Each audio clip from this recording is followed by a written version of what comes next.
సిలువను గూర్చిన వార్త నశించుచున్న వారికి వెర్రితనము గాని రక్షింపబడుచున్న మనకు దేవుని శక్తి. 1 కొరింథీ 1:18. యునైటెడ్ పీపుల్స్ ఫెలోషిప్ UPF నిర్వహించు సిలువ ధ్యానములు. 40 రోజులు ఉపవాస ప్రార్థనలు.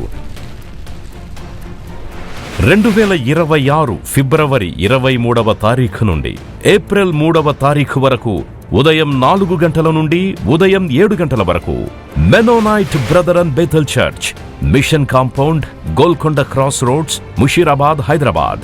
ఆహ్వానించువారు ప్రభువు దాసురాలు జాయ్ చెరియన్ గారు, senior pastor, UPF Hyderabad. YouTube, Instagram, Facebook మరియు జూమ్ ద్వారా ప్రత్యక్ష ప్రసారం. Zoom meeting ID 9550504718, passcode 7777. వివరములకు 9550504718, 9030757571. అందరికీ ఆహ్వానము. రక్షణ అంటే ఏంటి? What is salvation? రక్షణ ప్రణాళిక అని అంటారు, రక్షణ అనుభవము అంటారు, రక్షణ భాగ్యము అని అంటారు కదా. రక్షణ అంటే ఏంటంటే మరి దేవుని ఉగ్రత నుండి తప్పింపబడడం, నిత్య నరకం నుండి తప్పింపబడడం. రక్షణ అంటే మరి నిత్యనాశనం నుండి నీవు తప్పింపబడమే రక్షణ. ఈ రక్షణకు కారకుడు ఎవరు? యేసుప్రభువే. ఆయన ఈ లోకానికి వచ్చినప్పుడు రక్షకుడు అనే పేరుతో వచ్చినాడు. మరి కన్యక గర్భవతి కుమారుని కనును, అతనికి యేసు అను పేరు పెట్టబడును. ఆయనే తన ప్రజలను వారి పాపముల నుండి విడిపిస్తాడని మత్తయి 1:21లో ఉంది. అంటే యేసు ప్రభు తప్ప రక్షింపబడడానికి వేరే మార్గము లేదు. యోహాను సువార్త 14:6 నేనే మార్గము, నేనే సత్యము, నేనే జీవమునై ఉన్నాను. మరి యేసు ప్రభు మార్గమై ఉన్నాడు. యేసు ప్రభు తప్ప మనము తండ్రిని చూడలేమని కూడా వాక్యంలో ఉంది. బాక్సింగ్ బ్రదర్ ఎప్పుడు ప్రయాణం చేసినా, ఎవరిని కలిసినా, ఎవరు ఎదురైనా ఒక ప్రశ్న అడిగేదంట, ఆర్ యూ సేవ్డ్? నువ్వు రక్షింపబడినావా? మొట్టమొదటి ప్రశ్న ఆ దైవజనుడు ఇతరులను అడిగేది ఏంటంటే, నీవు రక్షింపబడ్డావా? అంటే చూడండి ఎంత ఆత్మభారం కలిగి ఉన్నాడు ఆ భక్తుడు. అందరూ రక్షింపబడాలని ఆశిస్తున్నాడు. యేసు ప్రభు మరి రక్షకుడుగా ఈ లోకానికి ఉదయించినాడంటే ఎవరు నశించడము దేవుని చిత్తము కాదు. పాపము నుండి విడిపింపబడాలి, పరలోక రాజ్యము చేరాలి. తన గొర్రెలకు ఆయన నిత్య జీవం ఇవ్వడానికి మంచి గొర్రెల కాపరిగా వచ్చినాడని పరిశుద్ధ గ్రంథంలో ఉంది. యోహాను సువార్త 10:10 చూడండి, నేను గొర్రెలకు మంచి కాపరిని. మంచి కాపరి తన గొర్రెల కొరకు ప్రాణము పెడుతున్నాడు. అంటే యేసు ప్రభు మరి తన గొర్రెలకు ప్రాణం పెట్టడానికి వచ్చినాడు. అంటే ఈ పాపములన్నీ తానే భరించి మన స్థానంలో ప్రభు మరణించినాడు. మనం అనుభవించాల్సిన శిక్షను తనపై వేసుకున్నాడు. సిలువలో మరి వ్రేలాడినాడు, పటు బాధలు అనుభవించినాడు, దేవుని చిత్తాన్ని నెరవేర్చినాడు. అందుకే రక్షింపబడాలంటే ఏం చేయాలి? మరి చెరసాల అధిపతి పౌలు శీలను అడుగుతున్నాడు కదా, అయ్యలారా రక్షింపబడడానికి మేమేమీ చేయాలి? మేమేం చేయాలి? What shall we do to be saved? అప్పుడు వారు జవాబిస్తున్నారు, ప్రభు అయిన యేసు క్రీస్తునందు విశ్వాసం ఉంచుము, అప్పుడు నీవును నీ ఇంటి వారందరూ రక్షింపబడతారు. దేవుని స్తోత్రం. నీవును నీ ఇంటి వారందరూ రక్షింపబడతారు. ఈ మాట నేను అనేక సంవత్సరాల నుండి నా ప్రార్థనలో ఎదుబట్టి ప్రార్థన చేస్తాను. ఒక కుటుంబంలో ఒకరు మాత్రం రక్షింపబడడం కాదు, ఎవరు నశించొద్దు, అందరూ రక్షింపబడాలి. దానికి మార్గం ఏంటంటే నువ్వు రక్షింపబడాలి మొట్టమొదట. దాని తర్వాత మరి నీ విశ్వాసం నిన్ను ఘనపరుస్తుంది. నీవు మొదట విశ్వసించినప్పుడు ఇంటి వారందరూ కూడా రక్షింపబడతారట. అంటే ఆ విశ్వాసం ఇంటి వారిలో కూడా మరి కలుగుతుంది. ఇళ్ళు కూడా నశించకూడదు. నోహు మరి చూడండి, తన కుటుంబం అంతా కూడా రక్షణ ఓడలో ప్రవేశించింది. అంటే దేవుడు తప్పకుండా నిన్ను నీ కుటుంబాన్ని రక్షిస్తాడని అర్థం. యోహాను సువార్త 10:10 ఉంది, దొంగతనమును, హత్యను, నాశనమును చేయుటకు వచ్చును కానీ మరి దేనికి రాడు. గొర్రెలకు జీవము కలుగుటకును అది సమృద్ధిగా కలుగుటకును నేను వచ్చుతున్నాను మీతో నిశ్చయముగా చెప్పుచున్నాను. ఒక కారణం యేసు ప్రభు ఈ లోకానికి రావడానికి ఏంటి అంటే, ఆయన రక్షకుడుగా ఉదయించినాడంటే నిన్ను నిత్యం మరణం నుండి విడిపిస్తున్నాడు. యేసు ప్రభు సిలువలో మరణించినాడని ఆనాడు మత నాయకులు లేక రోమా సైనికులు ఆయనను సిలువ వేసి అనుకున్నారు యేసుప్రభు పని అయిపోయిందని. అసలు యేసుప్రభు పని ఆరంభించిందే సిలువలో అనమాట. దేవుని స్తోత్రం. మరణానికే ఒక చావు దెబ్బ తగిలింది. చూడండి, యేసుప్రభు ఈ లోకానికి రాకుంటే నీ పాపంలోనే నువ్వు నశించిపోతావు, నిత్య మరణానికి వెళ్ళిపోతావు. కానీ యేసుప్రభుని అంగీకరించిన తర్వాత ఈ మరణం కేవలం ఒక తాత్కాలికమైందే. నీ శరీరానికి మరణం కానీ నీ ఆత్మకు మరణము లేదు. అందుకే ఇక్కడ వాక్యంలో మీరు చూస్తారు, యోహాను సువార్త 10:27 నా గొర్రెలు నా స్వరము విను, నేను వాటిని ఎరుగుదును, అవి నన్ను వెంబడించును, నేను వాటికి నిత్య జీవమునిచ్చుచున్నాను గనుక అవి ఎన్నటికి నశింపవు, ఎవడును వాటిని నా చేతిలో నుండి అపహరింపడు. దేవుని స్తోత్రం. హల్లెలూయా. నా గొర్రెలు నా స్వరం వింటాయి, అవి నన్ను వెంబడిస్తాయి, మరి నేను వాటిని ఎరుగుతున్నాను, నేను వాటికి నిత్య జీవము అనుగ్రహిస్తున్నాను, నా చేతిలో నుండి వాటిని ఎవడు కూడా అపహరించడని వాక్యంలో చూస్తున్నాం. మరి రక్షింపబడాలంటే నీవు యేసు ప్రభువును సొంత రక్షకునిగా అంగీకరించాలని నీ హృదయమందు విశ్వసించి నోటితో యేసు ప్రభు అని ఒప్పుకోవాలని పౌలు భక్తుడు రోమియోలకు రాస్తున్న పత్రిక 10వ అధ్యాయం మీరు చూడండి. నువ్వు రక్షింపబడటకు నువ్వేం చేయాలి? రోమన్స్ 10th చాప్టర్ 9వ వచనం చూడండి. 10:9 నుండి నేను చదువుతున్నాను. యేసు ప్రభు అని నీ నోటితో ఒప్పుకొని దేవుడు మృతులలో నుండి ఆయన లేపనని నీ హృదయమందు విశ్వసించినడల నీవు రక్షింపబడదు. అంటే యేసు ప్రభు యొక్క మరణ పునరుద్ధానముల యందు నీకు విశ్వాసము ఉండాలి. యేసు ప్రభు నీ కొరకు ఈ లోకానికి వచ్చినాడని, ఆయన నీ పాపముల నిమిత్తం మరణించినాడని నీకు జ్ఞానం కలగాలి. చూడండి, పాపికి పరిశుద్ధుడైన ప్రభువుకు దేవునికి ఏమి సంబంధం, ఏమి పొత్తు? పాపానికి పరిశుద్ధతకు ఎలాంటి కలయిక లేదు. పాపివైన నీవు మొట్టమొదట నీ పాపముల నిమిత్తం పశ్చాత్తాపమైన హృదయంతో దేవుని వేడుకుంటే పాపముల నుండి క్షమాపణను పొందుతావు, పాపముల నుండి విడిపింపబడతావు. అప్పుడు యేసు ప్రభు తన నీతిని నీకు వస్త్రంగా ధరింపజేస్తున్నాడు. అప్పుడే నీకు పరలోకపు పరిశుద్ధమైన తండ్రితో సంబంధం కలుగుతుంది. కాబట్టి పాపము నిన్ను దేవుని వేరు చేస్తుందనే చింత ఎప్పుడూ ఉండదు. Sin always separates you from God. కాబట్టి పాపంలోనే నీవు ఉండి నరకపాత్రుని కాకుండా, నరకపాత్రురాలు కాకుండా పాపం నుండి విడిపింపబడాలి. పాపం పోవాలంటే రక్త ప్రోక్షణ అవసరమై ఉన్నది. రక్తము చిందింపబడాలి, లేకుంటే పాప నివారణ లేదు. ఆ రక్తము చిందించడానికి యేసు ప్రభు సిలువలో తన ప్రాణం అప్పగించి తన శరీరంలో ఉన్న రక్తము చివరి బొట్టు వరకు ఏం చేసినాడు? ధారపోసినాడు. రక్త ప్రోక్షణ కావాలి. పాత నిబంధనలు మనం చూస్తున్నాం, గొడ్ల యొక్క మేకల యొక్క రక్తము మరి వారు పాప నివారణ కొరకు అర్పించినారని. మరి యేసు ప్రభు రక్తము అలాంటిది కాదు. ఆయన పవిత్రమైన తన రక్తాన్ని ధారపోసినాడు, పరిశుద్ధమైన రక్తం. ఆయనలో ఏ పాపము లేదంట. నాలో పాపం ఉన్నదని మీరు నిరూపించగలరా అని ఒకసారి సవాలు విసురుతున్నాడు కదా యేసు ప్రభు. కనుక ఇక్కడ రోమా 10:9 ఉంది, నువ్వు నోటితో ఒప్పుకోవాలి యేసు ప్రభు అని. దేవుడు మృతులలో నుండి ఆయనను లేపనని హృదయమందు విశ్వసించినలా నీవు రక్షింపబడదు. రక్షణ అనగానేమి, నేను ఎలాగ రక్షింపబడాలి అనే ప్రశ్నలకు మంచి జవాబు హృదయమందు విశ్వసించాలి. యేసు ప్రభు అని నోటితో ఒప్పుకోవాలి. అప్పుడు నీవు రక్షింపబడతావు. ఏలైనగా నీతి కలుగునట్లు మనుషుడు హృదయంలో విశ్వసించును, రక్షణ కలుగునట్లు నోటితో ఒప్పుకొనును. ఏమనగా ఆయన యందు విశ్వాసం ఉంచువాడు ఎవడును సిగ్గుపడడని లేఖనము చెప్పుచున్నది. యూదుడని గ్రీసు దేశస్థుడని భేదము లేదు, ఒక్క ప్రభువే అందరికీ ప్రభు అయి ఉండి తనకు ప్రార్థన చేయు వారందరి ఎడల కృప చూపుటకు ఐశ్వర్యవంతుడై ఉన్నాడు.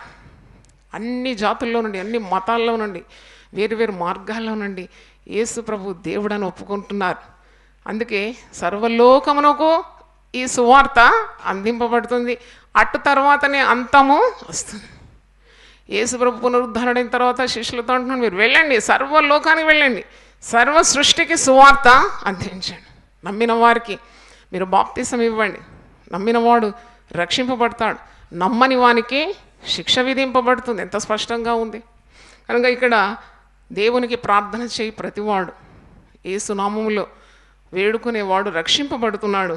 ప్రభు నామమును బట్టి ప్రార్థన చేయవాడేవాడో వాడు రక్షింపబడు. ఇంకా చూడండి, యోహాను సువార్త 3:36 ఒక మాట చూడండి, కుమారుని యందు విశ్వాసం ఉంచువాడే నిత్య జీవము కలవాడు.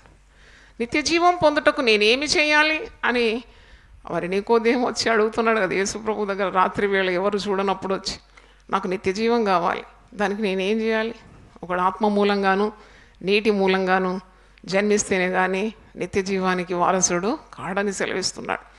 కుమారుని యందు విశ్వాసం ఉంచువాడే నిత్య జీవం గలవాడు, కుమారునికి విధేయుడు కానివాడు జీవము చూడడు కానీ దేవుని ఉగ్రత వాని మీద నిలిచాడు. దేవుని ఉగ్రత, అవును, పాపము వల్ల వచ్చు జీతము మరణమే. How can God, Holi God tolerate sin? అంత పరిశుద్ధమైన దేవుడు పాపాన్ని ఎలా సహించగలడు? కాబట్టి తప్పకుండా ఉగ్రత పాత్రలు అవుతాం పాపం చేసినప్పుడు. వాక్యంలో ఏముంది? అందరూ పాపం చేసి దేవుడు అనుగ్రహించి మహిమను పొందలేకపోతున్నారు. రోమీలకు రాసిన పత్రిక 3వ అధ్యాయంలో మాట ఉంది, అందరూ పాపం చేసి దేవుడు అనుగ్రహించు మహిమను పొందలేకపోతున్నారని 3:23 మనం చూస్తున్నాం. 24వ వచనం, కాబట్టి నమ్మవారు ఆయన కృపచేతనే క్రీస్తు యేసునందలి విమోచనము ద్వారా ఉచితముగా నీతిమంతులని తీర్చబడుచున్నారు. ఉచితముగా అంటే it is called a free gift of salvation. ఉచితంగా ఏదైనా దొరికితే ఎంత పరుగులు తీస్తారు కదా, అరే బై 1 get 1 ఫ్రీ అంటే అదే కొంటారు, ఎందుకంటే ఇంకోటి ఉచితంగా వస్తుంది కదా. కానీ అన్నిటికంటే ఉచితంగా నీకు రక్షణ నీకు అందుబాటులో ఉంది, నువ్వు దాన్ని గైకొనాలి. యేసు ప్రభు హస్తాలు ఎప్పుడు కూడా చాపబడి ఉంటుంది. నాకు చాలా ఇష్టం. సిలువలో ఆ బాడీ లాంగ్వేజ్ ఎలాగుంటుందంటే 2 చేతులు అటు ఇటు చాపబడిన హస్తాలు అన్నమాట. ప్రయాసపడి భారము మోసుకొనిచున్న సమస్త జనులారా మీరు నా యొద్దకు రండి, నేను మీకు విశ్రాంతినిస్తాను, నేను మీకు నిత్య జీవాన్ని ఇస్తాను, నేను మీకు స్వస్థతని ఇస్తాను, నేను మీకు ఐశ్వర్యాన్ని ఇస్తాను, నేను మీకు సమాధానాన్ని ఇస్తాను, సంపదని ఇస్తాను అంటే చూడండి. అందుకే ఆయన యందు భయభక్తుల వారికి ఏది కొదువా లేదు. మరి ఒకవేళ యేసు ప్రభువును అంగీకరించుకుంటే నీ పరిస్థితి ఎలాగుంటుంది? ఇక్కడే రోమీలకు రాసిన పత్రిక 6వ అధ్యాయము 22-23 చూడండి. ఆయనను ఇప్పుడు పాపము నుండి విమోచింపబడి దేవునికి దాసులైనందున పరిశుద్ధత కలుగుటయే మీకు ఫలము, దాని అంతము నిత్య జీవం. ఏలైనగా పాపము వలన వచ్చు జీతము మరణం. మోసపోవద్దు ఎప్పుడు కూడా. పాపం చేస్తే పర్వాలేదు అని అనుకోకూడదు. దేవుడు ఎప్పుడు కూడా పాపాన్ని చూసి కనుగొట్టడంట. God will not wink at sin. పాపానికి వచ్చే ఫలము, చేదు ఫలము తప్పకుండా చేసిన వారు అనుభవించాల్సిందే. కాబట్టి పాపం చేయడానికి భయపడాలి. ఒకవేళ పాపం చేస్తే ఆ పాప క్షమాపణ నిమిత్తం యేసు ప్రభు దగ్గరికి రావాలి. ఆనాడు ఆ పాపాత్మురాలైన స్త్రీ ప్రభు దగ్గరకు వచ్చింది, పాదాల మీద పడ్డది, కన్నీళ్లు గార్చింది, మానక యేసు పాదాలు ముద్దు పెట్టుకుందంట, తల వెంట్రుకలతో తుడిచిందంట. పాదాలు తడిసే రీతిగా ఆమె పశ్చాత్తాపమైన హృదయం. చూడండి, నీకు మారు మనసు కలగాలంటే నీకు పశ్చాత్తాపం చాలా అవసరం. You have to repent for your sin. మారు మనసు పొందాలి అంటే నువ్వు చేసిన పాపం నిమిత్తం నీకు మరి పశ్చాత్తాపం కావాలి. ఆ పశ్చాత్తాపమైన హృదయంతో నువ్వు దేవునితో తిరిగినప్పుడు నీకు మారు మనసు దేవుడు అనుగ్రహిస్తాడు. నీవప్పుడు రక్షింపబడతావు ప్రభు పేరట ప్రార్థన చేసినప్పుడు. అందుకే పాపము వల్ల వచ్చు జీతం మరణం, అయితే దేవుని కృపావరము మన ప్రభు అయిన యేసు క్రీస్తునందు నిత్య జీవము. దేవుని స్తోత్రం. ఇటర్నల్ లైఫ్, నిత్య జీవం కావాలి కదా మనకు. ఈ లోకంలో ఎన్నాళ్ళు బ్రతికుంటాం? This temporary abode, temporary. సినిమాలో ఇంటర్వెల్ ఉంటుంది కదా, అలాగూ వచ్చినాము దేవుని దగ్గర నుండి, వెళ్ళేది ఎక్కడికి? దేవుని యొద్దనే వెళ్ళాలి. శరీరం ఇక్కడ విడవబడుతుంది, మన్నైనది మట్టితో కలిసిపోతుంది. ఆత్మ ఎక్కడ పోవాలి? దేవుని యొద్దకు వెళ్ళాలి. దేవుని స్తోత్రం, హల్లెలూయా. కాబట్టి ఈరోజు మరి రక్షణను కూర్చున్న సువార్తను వింటున్నావు. కొలస్సీ పత్రిక 1వ అధ్యాయము 13, 14 నేను చదువుతున్నాను. కొలస్సీ పత్రిక. ఆయన మనల్ని అంధకార సంబంధమైన అధికారంలో నుండి విడుదల చేసి తాను ప్రేమించిన తన కుమారుని యొక్క రాజ్య నివాసులుగా చేశాను. అంధకారం నుండి నీకు విడుదల. రక్షణను గుర్చున్న సందేశం నువ్వు వింటున్నావు అంటే you're delivered from darkness, from death, from hell, from Satan's clutches. సాతాను యొక్క బంధకాల నుండి విడిపింపబడుతున్నావు, చెర నుండి విడిపింపబడుతున్నావు. పాపము యొక్క మరి ఆ కోరల నుండి నువ్వు విడిపింపబడుతున్నావు. రక్షింపబడినప్పుడు ఇక సాతానుకు ఎట్టి అధికారం నీ మీద లేదు.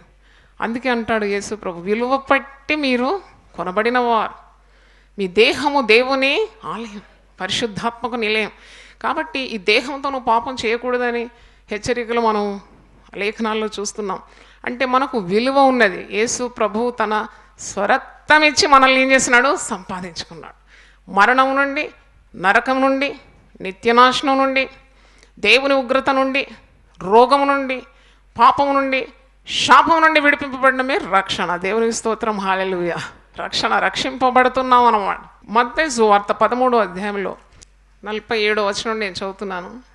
మరియు పరలోక రాజ్యము సముద్రంలో వేయబడి నానా విధములైన చేపలను పట్టిన వలను పోలి ఉన్నది. అది నిండినప్పుడు దానిని దరికి లాగి కూర్చుండి మంచి వాటిని గంపల్లో చేర్చి చెడ్డ వాటిని బయట పారవేదురు. అలాగే యుగ సమాప్తి అందు జరుగును.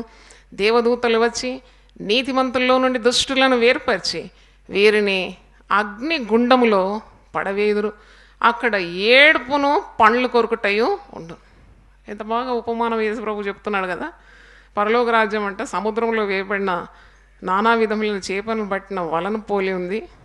ఆ వల విసిరినప్పుడు అనేకమైన చేపలతో వల నిండిపోతుంది. అప్పుడు ఆ వలను దరికి లాగి కూర్చుండి మంచి వాటిని గంపల్లో చేర్చి చెడ్డ వాటిని ఏం చేస్తారు? బయట పారవేస్తారు. అలాగే ఉంటుంది యుగ సమాప్తిలో. దేవదూతలు వచ్చి నీతిమంతుల్లో నుండి దుష్టులను వేరుపరిచి మరి దుష్టులను వారిని అగ్నిగుండంలో పడవేస్తారు. అక్కడ ఏడుపును పండ్లు కొరుకుటయు ఉంటుందని. యేసు ప్రభువును అంగీకరించిన వారు మరణంలో నుండి జీవంలోకి దాటుకుంటారు, చీకటిలో నుండి వెలుగులోకి వస్తారు. అందుకే యోహాను సువార్త 8:12 ఉంది, నేను లోకమునకు వెలుగై ఉన్నాను, నన్ను వెంబడించువాడు చీకటిలో నడవక జీవపు వెలుగులో నడుచుకుంటాడు. దేవుని స్తోత్రం, హల్లెలూయా. మరి వాక్యంలో మనం చూసినప్పుడు రోమీయులకు రాసిన పత్రిక 5వ అధ్యాయము 10-11 నేను చదువుతున్నాను. Romans 5:10-11. ఏలైనగా శత్రులమై ఉండగా ఆయన కుమారుని మరణం ద్వారా మనము దేవునితో సమాధానపరచబడిన ఎడల సమాధానపరచబడిన వారమై ఆయన జీవించు చేత మరి నిశ్చయముగా రక్షింపబడదాం. పాపము చేసేవానికి ఏనాడు నెమ్మది ఉండదు. ఎందుకు నెమ్మది కలగడం లేదు? పాపం చేసేవాడు పాపం చేస్తూనే ఉన్నాడు. సంతోషం కావాలని, కొద్దిగా నెమ్మది కావాలని వాడు అతిక్రమం చేస్తున్నాడు. ఆజ్ఞ అతిక్రమం ఏమైపోతుంది? పాపముగా మారిపోతుంది. ఆ పాపం చేసిన వానికి నెమ్మది ఎందుకు లేదంటే దేవునికి వేరైనాడు, అవిధేయత చూపుతున్నాడు, వానికి సమాధానము లేదు. యేసుప్రభు ఈ లోకానికి ఎందుకు వచ్చినాడంటే నీవు దేవునితో ఉన్న సమాధానాన్ని పోగొట్టుకున్నావు. ఆ సమాధానాన్ని తిరిగి నెలకొల్పడానికే యేసుప్రభు రక్షకునిగా ఈ లోకానికి వచ్చినాడు. దేవునికి స్తోత్రం. అందుకే ఆయన పుట్టుకలోనే భూమి మీద తనకిష్టులైన వారికి ఏం కలుగుతుంది? సమాధానం కలుగుతుంది. ఇక్కడ సమాధాన స్థితి తిరిగి ఏర్పాటు చేయడానికి ప్రభు రక్షకుడుగా వచ్చినాడు. 11వ వచనం. అంతేకాదు మన ప్రభు అయిన యేసుక్రీస్తు ద్వారా మనం దేవుని యందు అతిశయపడుచున్నాము. ఆయన ద్వారానే మనం ఇప్పుడు సమాధాన స్థితి పొంది ఉన్నాం. దేవుని స్తోత్రం, హల్లెలూయా. అందరూ రక్షింపబడాలని దేవుడు ఇచ్ఛయిస్తున్నాడని ఆ మాట చదివినప్పుడు చాలా సంతోషమైంది నాకు. తిమోతికి రాసిన పత్రిక 1వ అధ్యాయంలో ఉంది, ఏ ఒక్కడు నశించడం దేవుని చిత్తం కాదని. పేతురు కూడా తన పత్రికలో 1 పేతురు 3వ అధ్యాయంలో చూసినప్పుడు ఎవడు నశించడం దేవుని చిత్తం కాదని, అందరూ రక్షింపబడాలట. అందుకే ఆయన రాకడ కూడా ఆలస్యం అవుతుందని వాక్యంలో చూస్తున్నాం. 1 తిమోతి పత్రిక 2వ అధ్యాయం 4వ వచనం చూడండి. 1 Timothy 2nd chapter 4th verse. మనుషులందరూ రక్షణ పొంది సత్యమును గూర్చి అనుభవ జ్ఞానము గలవారై ఉండవలనని ఇచ్ఛయించున్నాడు. దేవుడు ప్రేమాస్వరూపి కదా. ఎవడైనా నరకం పోవడం దేవునికి ఇష్టమా? నరకంలో ఏముంటుందండి? పండ్లు కొరుకుట, ఏడుపు, అగ్ని ఆరదట, పురుగు. అక్కడికి మన ఆత్మలు వెళ్ళాలంటే దేవునికి అది మాత్రం ఇష్టం కాదు. ఆయనతో కూడా ఉండాలట. ఆయన ఎక్కడున్నాడో మనం అక్కడ ఉంటే ఆయనకు సంతోషం. అందుకే అంటున్నాడు, నా గొర్రెలకు నేను నిత్య జీవం అనుగ్రహించడానికి వచ్చినాను. I have come to give eternal life. నిత్య జీవాన్ని నేను అనుగ్రహిస్తాను. మనుషులందరూ రక్షణ పొందాలని ఆయన ఇచ్చేస్తున్నాడు. 5వ వచనం, దేవుడు ఒక్కడే, దేవునికి నరులకును మధ్యవర్తియో ఒక్కడే. 1000 నామాల్లో ఒక నామం చెప్పినాను, మధ్యవర్తి. ఆయన మధ్యవర్తిగా ఉన్నాడు యేసు ప్రభు. ఆయన దేవునికి మనకును ప్రభు మధ్యవర్తిగా ఉన్నాడు. ఆయనే క్రీస్తు యేసను నరుడు. ఈయన అందరి కొరకు విమోచన క్రయధనముగా తన్ను తానే సమర్పించుకున్నాను. దేవుని స్తోత్రం, హల్లెలూయా. అందరి కొరకు విమోచన క్రయధనంగా తన్ను తాను సమర్పించుకున్నాడు. పేతురు ఏమంటున్నాడు చూడండి తన పత్రికలో, 2 పేతురు 3వ అధ్యాయం 9వ వచనం, 2 Peter 3:9, అందరూ మారుమనసు పొందవలనని కోరుచు మీ ఎడల దీర్ఘశాంతము గలవాడై ఉన్నాడు. అయితే ప్రభు దినము దొంగ వచ్చినట్లు వచ్చు. 2వ రాకడ గురించి ఉన్న ఆ సందేశం ఇక్కడ మీరు చూస్తారు. ఎందుకండి ప్రభు ఇంకా రావడం లేదు? వస్తానని 2015 సంవత్సరాల ముందు ఇట్లుండే అంటున్నారు, ఇదిగో నేను త్వరగా వస్తున్నాను, కానీ ఇంకా ఎందుకు రాలేదు? మీరు ఎప్పుడైనా ఆలోచించినారా? బిహోల్డ్ ఐఎమ్ కమింగ్ సూన్ అంటే ఇంకా ఎందుకు రాలేదు? నేను చాలాసార్లు ఆలోచించిన, నా జవాబు ఇక్కడే దొరికింది. ఆయనకు ఒక్క దినము 1000 సంవత్సరాలతో, 1000 సంవత్సరాలు కూడా ఒక్క దినంలా ఉంది. ఎందుకు ఇంత దీర్ఘశాంతం చూపెడుతున్నాడంటే ఏ ఒక్కడు నశించడము దేవుని చిత్తము కాదు. అందరూ మారుమనసు పొందాలని దేవుడు ఇచ్చేస్తున్నాడు. అందుకే దేవుని పిలుపు అందుకొని నీ హృదయము ఆయన కోరుతున్నాడు. అందుకే అంటాడు ప్రకటన 3:20, ఇదిగో తలుపు యొద్ద నిలిచుండి నేనేం చేస్తున్నాను? తడుతున్నాను. ఎవడైనాను తలుపు తీస్తే నేను వచ్చేస్తాను, వానితో కలిసి నేను సహవాసము తీసుకుంటాను, కానీ నేను వారితో కలిసి భోజనం చేస్తాను. ఇంత గొప్ప ఆహ్వానాన్ని మనము ఎప్పుడు కూడా తృణీకరించకూడదు. 1 దశలోని 5:9 చూడండి. 1 Thessalonians 5th chapter 9th verse.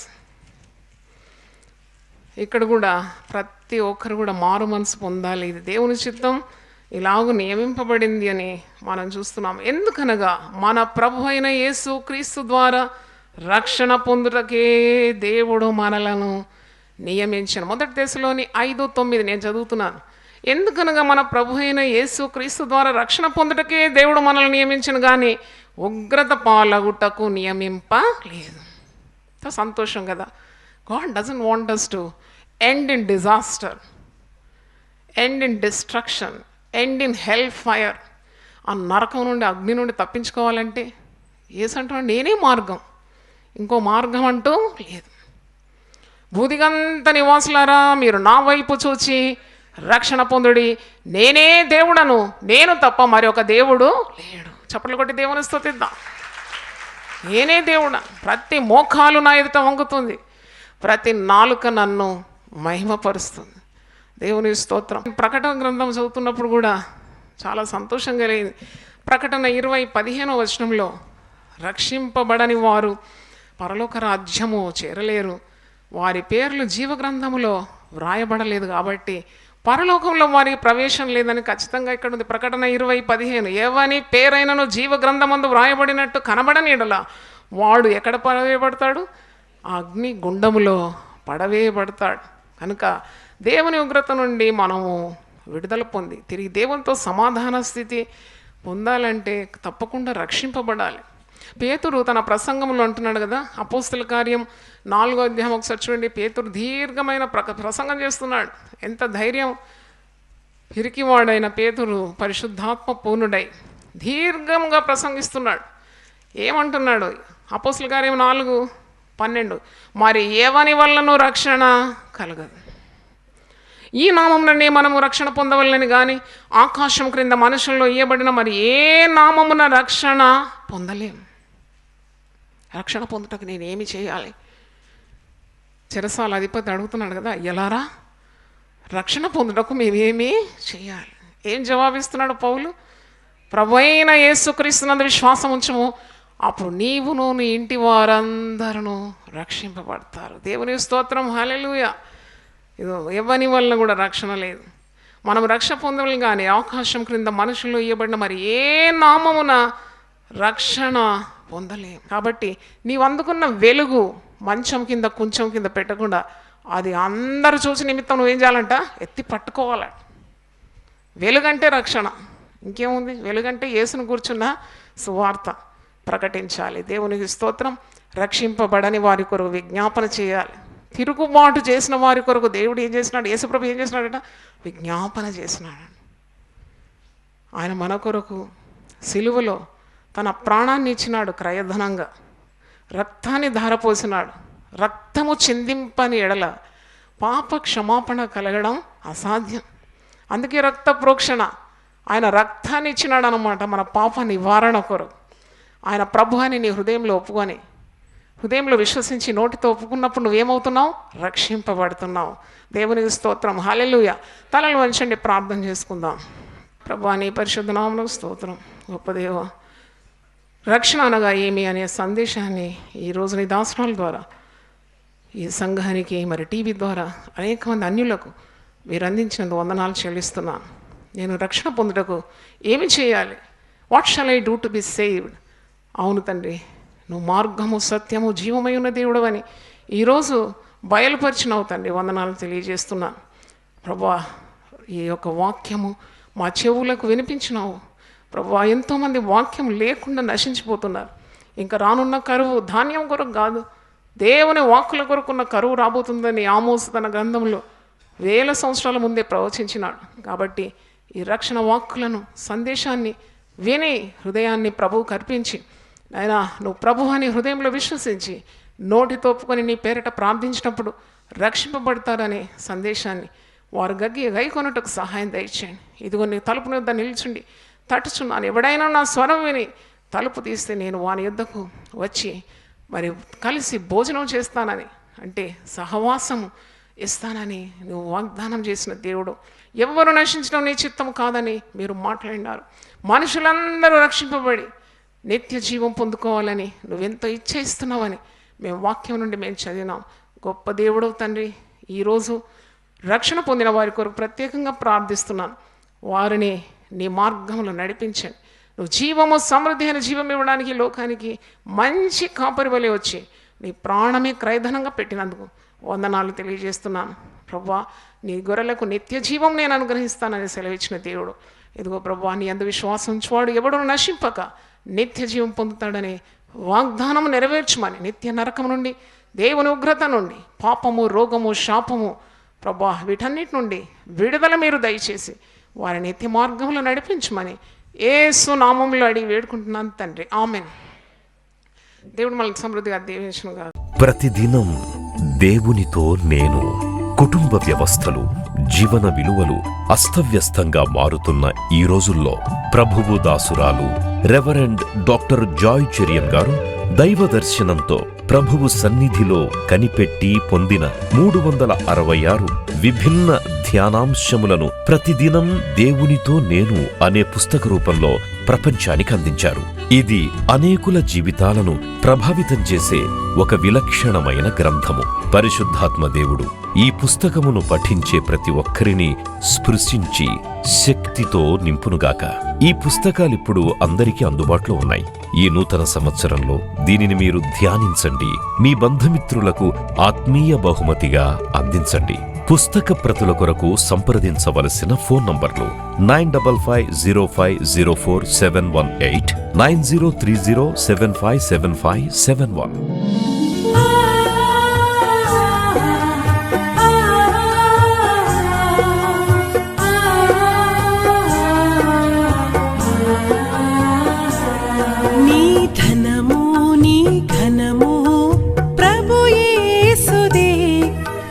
దశమా భాగమునీయ వెనుదీతువా.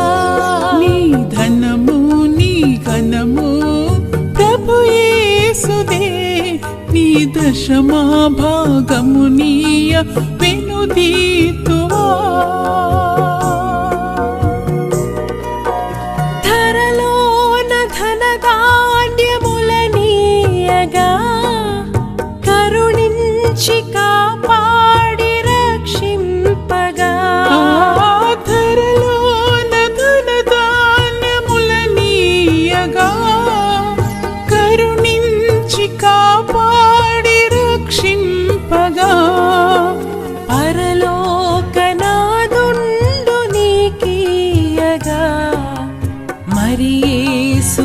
కొరకీయవెనుదీతువా పరలోకనాథుండు నీకీయగా మరి యేసు కొరకీయవెనుదీతువా నీ ధనము నీ ఘనము ప్రభు యేసుదే నీ దశమా భాగము నీయ వెనుదీతువా పాడి పంటలు ప్రభువు నీకీయగా కూడు గుట్టలు నీకు దయచేయగా పాడి పంటలు ప్రభువు నీకీయగా కూడు గుట్టలు నీకు దయచేయగా వీడంగ ప్రభు యేసు నామంబును గడువేల సిలువను గూర్చిన వార్త నశించుచున్న వారికి వెర్రితనముగాని రక్షింపబడుచున్న మనకు దేవుని శక్తి. 1 కొరింథీ 1:18. యునైటెడ్ పీపుల్స్ ఫెలోషిప్ UPF నిర్వహించు సిలువ ధ్యానములు. 40 రోజులు ఉపవాస ప్రార్థనలు. 2026 ఫిబ్రవరి 23వ తారీఖు నుండి ఏప్రిల్ 3వ తారీఖు వరకు ఉదయం 4 గంటల నుండి ఉదయం 7 గంటల వరకు Mennonite brother and Bethel church, mission compound, Golconda cross roads, Musheerabad, Hyderabad. ఆహ్వానించువారు ప్రభువు దాసురాలు జాయ్ చెరియన్ గారు, senior pastor, UPF Hyderabad. YouTube, Instagram, Facebook మరియు జూమ్ ద్వారా ప్రత్యక్ష ప్రసారం. Zoom meeting ID 9550504718, passcode 7777. వివరములకు 9550504718, 9030757571. అందరికీ ఆహ్వానము.